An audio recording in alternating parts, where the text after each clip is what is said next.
growth requires more than capital. Why do we call it the cheat code? Nobody said growth had to be fair. Revenue solves everything. Welcome to the cheat code. What was our fastest path to revenue? We tend to like to do things the hard way. What's the cheat code? It's giving yourself an unfair advantage over the others. What is it that really works, and how are we going to grow these organizations? That's our cheat code. Hello, everyone, and welcome to the first episode of Season 3 of The Cheat Code. We are focusing on marketing this season. Super pumped to be here alongside Justin Gray. What's happening, my man? Hey. Hey, here we go. All right, so today we're going to kick off the season with a really exciting guest. He is a partnership pro who excels at helping companies make their webinars work for them, a GTM expert who knows how to turn partnerships into profit, has a strong network in the foundation of any successful venture, founder and virtual event producer at Partner Playbooks. Justin Zimmerman, welcome to the show. Hey, thanks guys for having me. I've been watching you guys from the shadows of the internet and seeing your guys' names and podcast episodes showing up. And so excited to be invited on and be a part of it. Yeah, thanks for showing up. Yeah, we're super pumped to have you, and we're super pumped to jump into your cheat code. So let's jump right and do it right away. For you, what is your ultimate go-to-market cheat code? I would say my ultimate go-to-market cheat code is traffic source equals LinkedIn influencers, whether it's in the sales space, the tech space, the marketing space, and combining that traffic with something I call the partner pod, which is you take 3, 4, 5 influencers who represent really tons and tons and tons of traffic in that particular ICP. Each one of them usually has a product or service that doesn't compete, overlaps with those shared audiences, and with the right tooling, the right system, which I've been working on building, and I've got version 1 done of the technology to map to the methodology. You actually can, in real time, find leads in each other's networks of emails, influence, and customer bases through partnership marketing without the need for other forms of technology other than my number one go-to favorite is events. Excellent. And we were kidding a little bit pre-show about this being more than a theory, right? This is an actual process. So talk to us a little bit how you came up with this process. Yeah, so I've been doing events as long as I can remember, mostly virtual events. I didn't know it was partner marketing until about 3 years ago when I realized I was bringing partners to do marketing, and that was a terminology. And I was never good at SEO, I was never good at PPC, but I was always fantastic at finding other companies who had other customers of similar audience and ICP and putting together events that put on hundreds and hundreds of people. I started practicing this as a sole dedicated, we'll call it consultation, to B2B SaaS companies when I left my job about 2 years ago. And one of the big missing pieces for me, and this seems to be a big missing piece for a lot of companies, is once you discover how to generate traffic, that's only the first part of the equation. Getting hundreds, in my case, my last event had about 1,300 people register, which is my all-time high.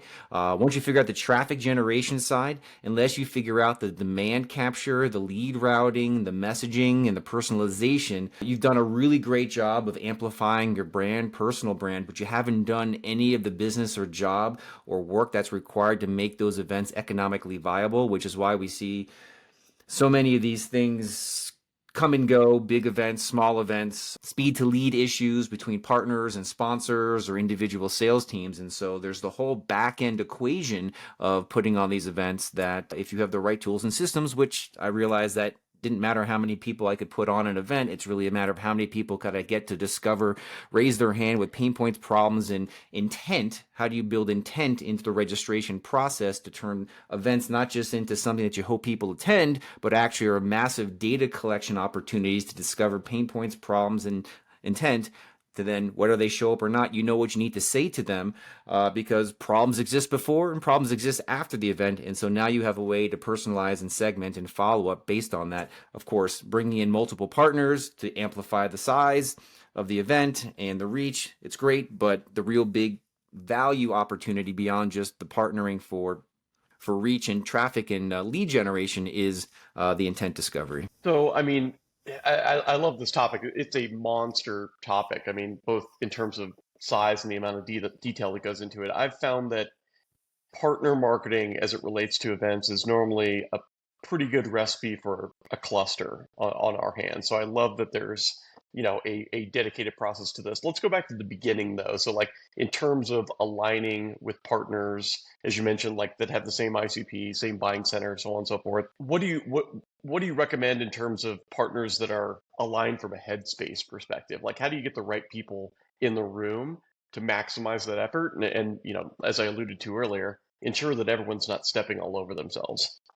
Yeah, I mean, the first and simplest thing I think everybody will understand this is that oftentimes there are products and services that have adjacencies to one another, or at least in the very if their tooling and their workflows don't necessarily stack together as app partners, they do still represent a common impact that if somebody were to make a post, write an article, email their list, do any sort of effort whatsoever, you're going to reach that potential customer. And so from the first standpoint, it's just, kind of simple, basic marketing. Everybody kind of knows who those people are, but then how do you actually motivate them and get them aligned to promote and drive traffic? And so that is where a little bit of special sauce comes in, is that it's not often the biggest partners, as we all know, it's the most influential partners, and it's oftentimes the most responsive and involved partners that actually drive and move the needle. And so it's a matter of discovering who those people are. And then, oh God, I could go into strategy levels, into which how do you activate the networks of those potential partners? And that's a whole exercise in and of itself for traffic generation.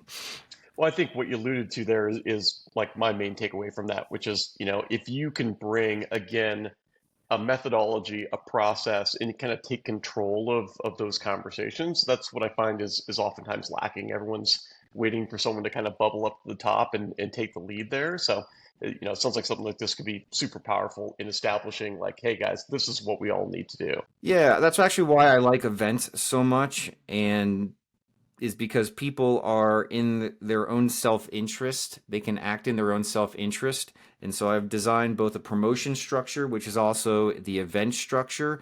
So that way, when I call it the partner pod, right now it's right around 4 common companies coming together. And actually, there's a little bit of a flip on this. And gosh, okay, so I don't want to make anybody feel bad about the concept of sponsorships, but I don't know. I haven't heard any successful sponsorship stories. Like oftentimes the tales are, hey, we spent 25, 40, 50, $75,000 to be a part of this. We got a booth, we got a virtual spot, and at the end we got a speaking engagement, and then like a list of attendees and a list of maybe registrants,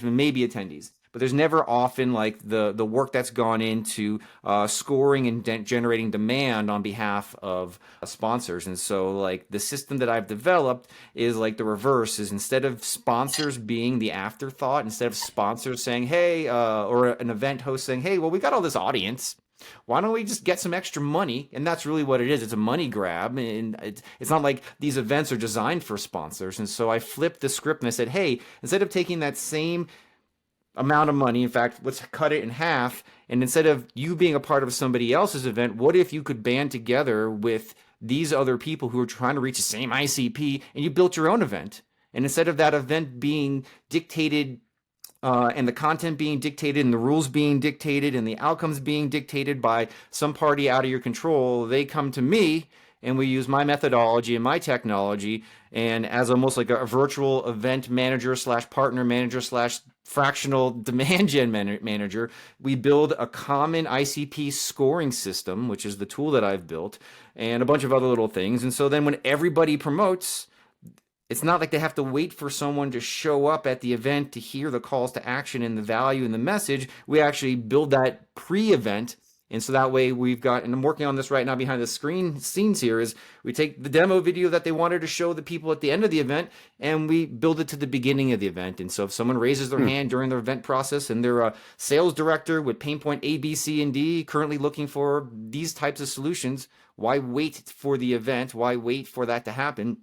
Build an event as a partner pod and drive demand even before the event starts together with other people. And I'm sure there are some valuable sponsorships out there, but for the most part, from what I've heard and what I've seen, I've been a part of, you can take $10,000 or $15,000 and give it to me and two or three of your other partners, and we'll go build an event around you and your ICP and drive that traffic. And so now you're fractionalizing the costs. And my last event, I drove about 700 leads across the entire event to all the different partners, like real leads, not registrants, not attendees, but people who, when we sat down, they told me what their definition of a lead was. We went and met with the sales team of each one of the different companies, reverse engineered what the sales teams wanted, built that into the scoring system. So right off the bat, we've got real leads that are sales accepted upon those criteria being met.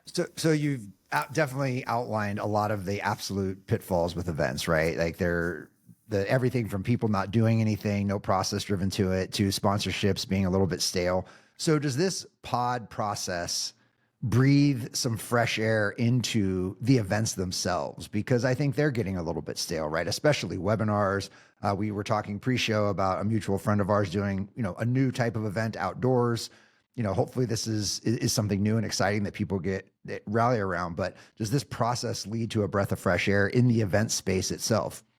Well, I mean, content's content, right? So like if you're nailing your topic, you're nailing your title, you're nailing your messaging, then you're speaking to pain points and problems. And so whether it's the title across a blog or, the hook at the beginning of a LinkedIn post, the responsiveness and the outcomes of any piece of content is, elastic to and completely related to like how well are you doing your target in your marketing and in your titles and your headlines. And so most events are stale because they've got the same headlines. They're going after the same things over and over again. And so I do have a take on it. In fact, it's not even really webinars so much anymore as it is personalities coming together, and people aren't coming to an event. Like that's why our friend Jason's leveraging the power of individuals and leveraging the power of people's brands. And so, it's a hand selecting process that we go through to choose the right people. So people, and I've said this a long time ago, is my original job back in the day and how I started my whole career was actually direct response copywriting.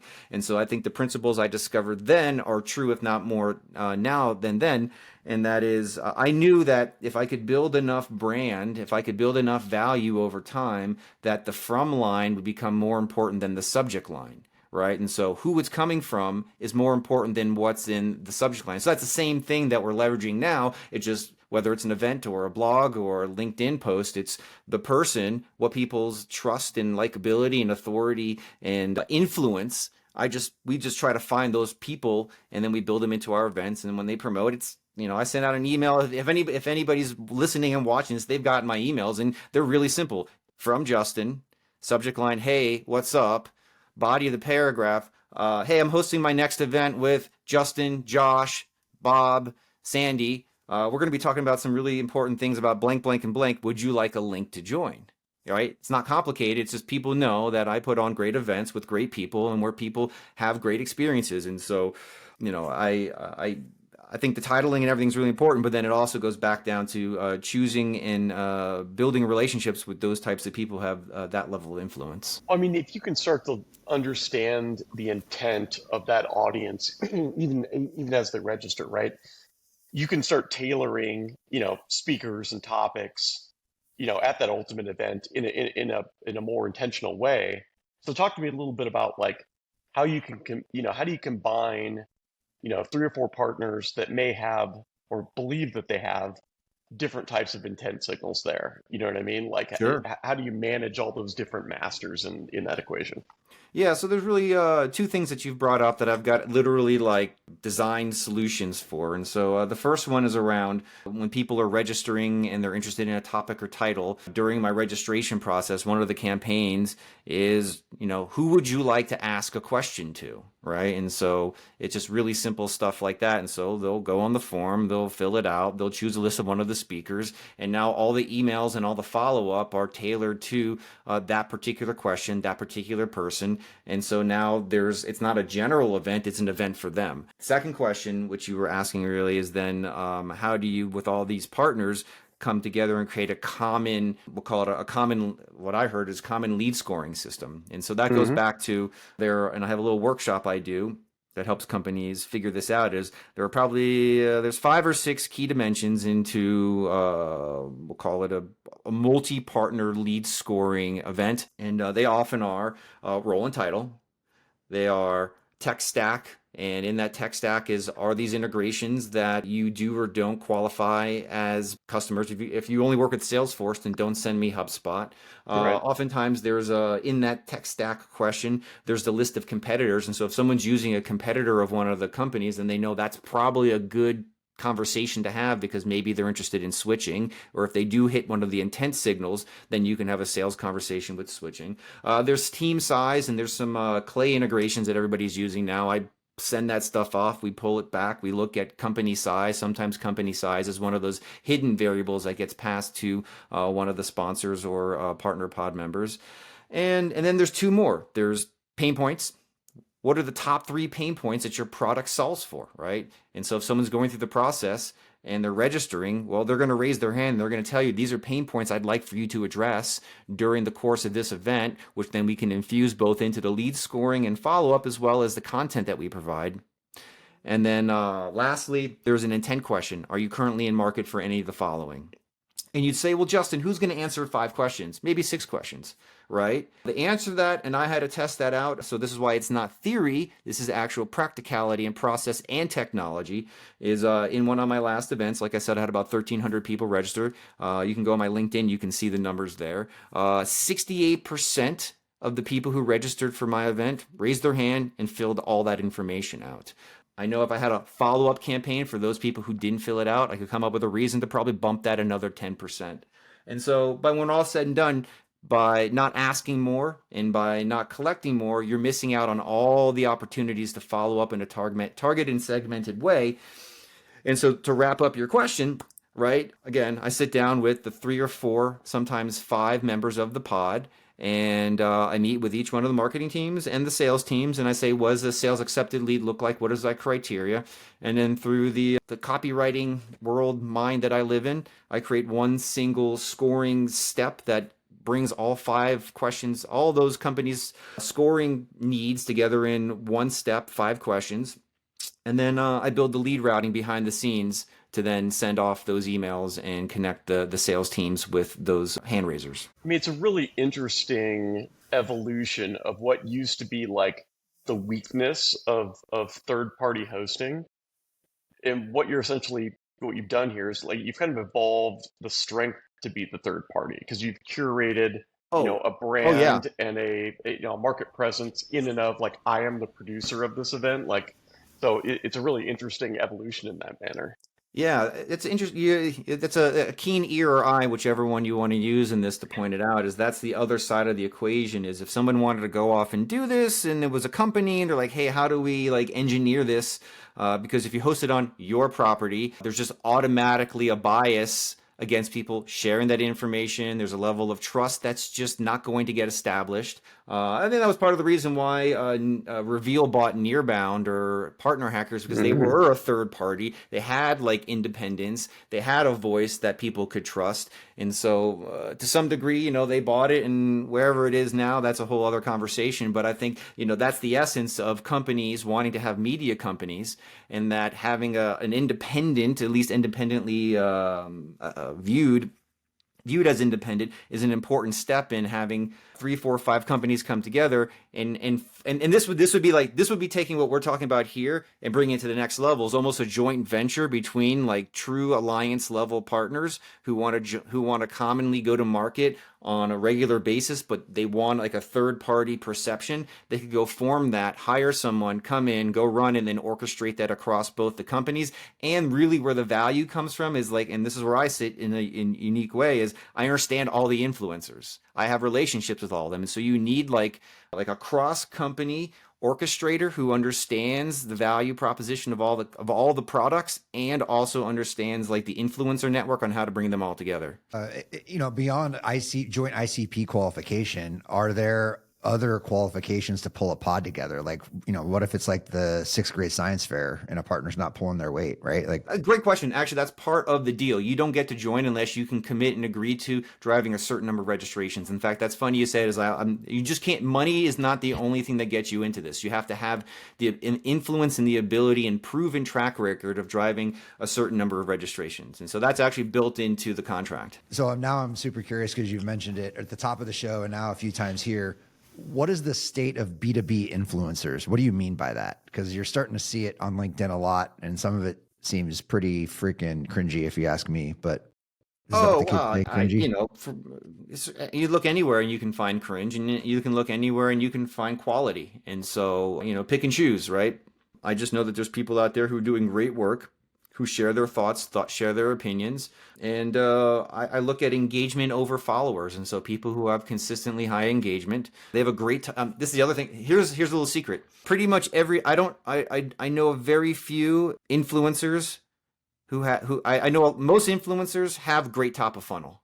Most influencers do not have middle, bottom, and monetization. And so like finding a way to bring them in, and I've got a process for this that allows them to connect the two together. And so there's just, most people know how to write great stuff, know how to attract an audience, but they do not know how to sift, segment, sort, qualify, route, follow up, personalize, right? All the real heavy lifting that goes into actually getting people to read and respond to your stuff. And you don't need AI, you don't need ChatGTP, you need like a simple message with some personalization tokens based on what they answered. You don't need to go fancy. You just need to put something out there that speaks their language and captures their pain points and intent. And so, yeah, I think, influencer's a difficult thing to be self-proclaimed in any instance. And, like the combination of, again, that like true influencer and access to eyeballs is just, again, a really interesting phenomenon that you're describing here. Because it used to be that media simply owned kind of eyeballs. We can get your reach out there. But like what we're really talking about is, as it kind of bridges that influencer over to, a curated service like this, like you have to own the headspace of those individuals, and you're essentially providing access to that. Not only access to getting in front of them, but access to that degree of trust that relationship, enables. yeah, there's two things you bring up there. One is in the 3 or 4 industries that I've run this in, every single time I find there's always a handful of superstars, and they make one post and it will drive 700, 800, 900, 1,300, 1,600 clicks in 24 hours. One post, Mm-hmm. right? And so like those are like find any other medium, find any other marketing that performs like that, where you have trust, relationship, opt-in, conversion, and those also converted into about 50 trials in one case with a soft offer. And so I'm like, I don't know any other form. Again, I'm not an expert on PPC. I'm not an expert on SEO, but what I do know is people buy and people respond to people. And so as that new channel, as that new medium, new to, I guess, B2B in a certain way, it's kind of been there forever. That's just like a highly leverageable. And that's why, again, events are fantastic because people love showing up and talking about themselves and what they know. And so if you can bring those people in and structure an event in a way that I structure the events, you can get these people who can drive hundreds of people at a time. And if you use the system that I've created, you can create benefits across all the partners involved, because what I've seen is partner A or influencer A has an influence of people who join, and when they go through the process, they're in market for partner B's thing. And partner B, when they market, if you have the right things in place, they're in market and have intent for partners A things. And so you're providing this opportunity to drive. If there's not a system in place, it doesn't happen. And that's what I realized. And so build the system and then help partners, influencers, companies, whatever you want to call it, drive traffic around an ICP and have the right lead routing systems in place. So that way everybody mutually benefits. So what kind of feedback are you getting from those pesky salespeople on the other side of that equation from these leads? 2 examples come off right at the top of my head. One of them was from Reveal, who's one of my customers. They sent me an email saying, "Hey, Justin, we just had a deal close in 10 days. Thank you." I go, oh, Thank you. I really should have a referral agreement in place with you guys. So yeah, everything they paid me they got paid back in like, 10 days. And so like they were happy with that.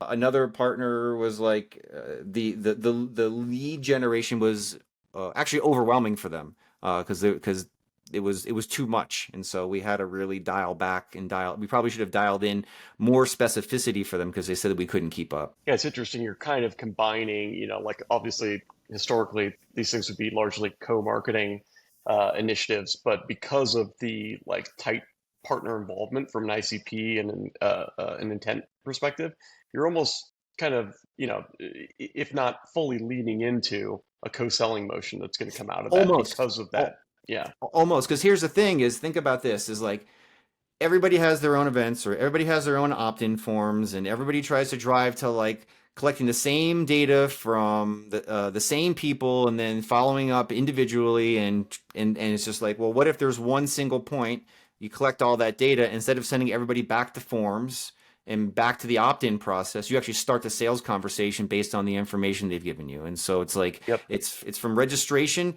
to sales conversation. And so I've just built it so like they'll get an email that says, "Hey Justin, I saw you register for the event. Noticed as a VP of partnerships, you're looking for a new account mapping tool. Can I introduce you to my friends over at Reveal? They have a cool little account mapping course or class or blah or whatever, and then they're CC'd on here. Will you respond? Will respond back if you respond back. So like you're literally doing the Hmm. handshake and agreement using personalized data based on the intent. Well, And now again, it's a that's conversation. It's not go back to the form, wait for the follow up Yeah, it cuts out process. some noise. Right? It cuts through some noise. You don't have to export and wait. You don't have to wait for them to show up to the event and export the event, clean the list, send to the salespeople. Some sort of random person they don't know follows up with them afterwards with some generalized message that doesn't matter because they forgot about it because it was 4 or 5, 6 weeks ago when they registered. yep. So there's like less than 24 hours from the moment that they register to the point that they're scored to an introduction is made based on their personalized information, and that could come Yeah, from I mean, another partner. it's just again such an underscore of like not only having a third party do this, but a trusted third party, in that specific area. So yeah, I mean, I love it. I'd love to ask the question that we normally do on this pod, which is like, where have you seen this go horribly wrong? Like, what are your partner event marketing horror stories? But I want to caveat that with like, I feel like we've all seen these like ad nauseum. There's so many horror stories to choose from, but Justin, is there one that comes to mind with that open there? Yeah, I take a lot of responsibility and ownership over the relationships and conversations that I'm creating on behalf of both my own personal brand and the companies and individuals that are trusting me to do marketing at scale, oftentimes using and leveraging their names and brand. And so there was one moment that on one of my last events that it's kind of a nice thing that happened at the same time where all of a sudden with the power of people marketing the event, they started getting emails and they opt into text messages from me, and I've got this personally branded text message thing, and so people who are listening to this, they may have received a text, "Hey, it's Justin, what's up, download my V card," yeah, personal branding. But then this person opted in off of one of the partners that one of the panels or partner people, but they didn't know me, right? So made a post, saw that person was speaking, wanted to hear what they had to say, came to my page, registered, all of a sudden started getting emails and follow up from me. And now they're like, "Who is this Justin guy?" And so much so that he went back to one of the partners. Like, "I keep getting all these annoying emails from Justin. Who is this Justin guy?" And so like that made me feel like, one in 1,000, right? But still like Hmm. that 1 in 1,000 stings. And so, I worked with my partner and I said, "Wow, this sucks. What's telling this?" And, I took him off the list, and he actually even texted me back, which was weird. He was like, "Hey, what's up, Justin?" And people forget, people don't remember, right? Hmm. But they went back to one of the people who they did know and said, "Who's this Justin guy?" So actually, I built a little tool to help solve that. That's another conversation for another time, but I did find a way to now upon registration, I call it trust transference, is we trust people to promote our events and we want them to promote our events or be a part of our events. And so that's the reason why we go to influencers, is they've got the trust of the audience. But where the trust usually ends for most companies, whether it's an event or an opt-in or a sales conversation, as soon as someone registers, all of a sudden they're being followed up by a known name person, potentially Justin, the unknown person. So like, what if the follow-up emails and what if the name of the emails and the whole sequence could be customized at scale based on the person who drove the registration? And so I built a little ambassador tool to pass all that criteria along. So now if you were to be an ambassador for one of my events, you know, you would get a little token. And then when they registered, instead of the email coming from Justin and talking about me, we would personalize it, and the follow-up and the reminder sequences and any sort of calls to action would come from the person who has the trust originally. In fact, there's a step in there that says, hey, I'd like you to meet Justin, because I wrote that in there. He's going to be handling some of the messaging, so keep an eye out for his email. So that way there could be some introductions and credibility passed to me in the event someone doesn't already know me. Yeah, Very it's cool. the age-old Bob Ross happy accident. I love it. Yeah, exactly. Well, I mean, you've left us a pretty good little cookie trail here leading up to this, but tell us about the company. Like, is this a product with a managed service component? Like, what is the actual company? What's the pitch? How do you sell it? Yeah, great. So it is a managed service right now. I've been working with companies up to 4, we'll call it ICP aligned, non-competing, in the same market companies who want to put together events. Usually there's a pod leaders like, I love this idea, Justin. I've got 2 or 3 partners who would be perfect for this. I want to work with them. Help me figure out a way to, you know, align our marketing, align our messaging, align our lead scoring, and we'll set up the pod, and we'll build out the marketing and the event. The name of the company is still, it's a managed service just through me right now, because I'm on like pod number 2, and I've been kind of just doing this for myself and my closest, most trusted partners who've graciously, I guess if you want to call it, in some way invested in the process. And so they've seen the results. And so I would say in the next month or so, by the time this probably comes out, I'll be working with a couple of more companies. And so if you wanted just to find me on LinkedIn, the website will be developed probably between now and then. We're still bouncing around between different names. And so if you just go to partnerplaybooks.com, or you just find me on LinkedIn and you have any interest in forming a marketing pod that helps you generate hundreds, if not thousands of registrants, and then all the downstream stuff that we talked about, hit me up on there, and we can talk through the options, timing, and outcomes. Love it. Yeah, that's fantastic. It's an awesome way to kick off the marketing season here on the cheat code. Something certainly unique, and I think, you know, especially close to Justin's heart, because he's a big event marketer, really, at the end of the day. And yeah, so follow Justin Zimmerman on LinkedIn, hit up partnerplaybooks.com to start looking at some of that content and the events that he's throwing on for his pods. If you're listening for the first time, welcome. We're happy to have you. If this is your umpteenth listen, welcome back. We appreciate that as well. Make sure you subscribe, leave us a review. That would be certainly helpful for the distribution of this content. Justin, thank you for joining the cheat code. Thank you for having me.